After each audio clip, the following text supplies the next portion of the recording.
Hello friends, இன்றைக்கி நம்ம என்ன பார்க்க போகிறோம்னா மண்டே ஸ்வீட் ரெசிபி மரவள்ளிக்கிழங்கு அல்வா.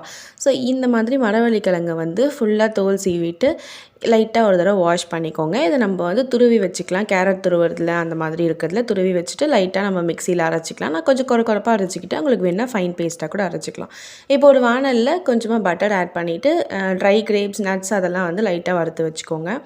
இப்போ நான் துருவி வச்சது 1 கப் இருந்துச்சு. அதை லைட்டாக ஃப்ரை பண்ணிவிட்டு அது கூட வந்து 2 கப் அளவுக்கு தண்ணி விட்டுக்கிறேன். ஸோ நான் ஃபஸ்ட் 1 கப் அளவுக்கு தண்ணி விட்டு மிக்ஸ் பண்ணிவிட்டு அதுக்கப்புறமா இன்னொரு கப் ஆட் பண்ணிக்கிட்டேன். ஸோ நீங்களுமே பார்த்துட்டு ஆட் பண்ணிக்கோங்க. இந்த பதம் வந்ததுக்கப்புறமா நம்ம சுகர் ஆட் பண்ணிக்கலாம். ஸோ சேம் 1 கப் அளவு தான் நான் ஆட் பண்ணியிருக்கேன். உங்களுக்கு ஒரு அதிகமாக வேணுன்னா அதிகமாக ஆட் பண்ணிக்கலாம், இல்லை கம்மியாக ஆட் பண்ணிக்கலாம். ஒரு pinch salt and 1 spoon of ஏலக்காய் பவுடர் ஆட் பண்ணிக்கோங்க. கொஞ்சமாக நெய் இல்லைனா எண்ணெய் லைட்டாக சேர்த்துக்கோங்க. அண்ட் இந்த கிரேப்ஸ் அண்ட் நட்ஸ் நம்ம ஃப்ரை பண்ணி வச்சதில் அதையும் ஆட் பண்ணிக்கோங்க. ஃபுட் கலர் வந்து ஆப்ஷனல் தான், வேணும்னா ஆட் பண்ணிக்கோங்க, இல்லைனா அவாய்ட் பண்ணிக்கோங்க. ஸோ இப்போ பார்த்தீங்கன்னா இந்த பேனில் வந்து ஒட்டாமல் எவ்வளோ சூப்பராக வருது பாருங்கள். இதே மாதிரி நீங்களும் ட்ரை பண்ணி பாருங்கள். கமெண்ட் பண்ணுங்கள், லைக் பண்ணுங்கள், ஷேர் பண்ணுங்கள், சப்ஸ்கிரைப் பண்ணுங்கள். டாடா பாய்.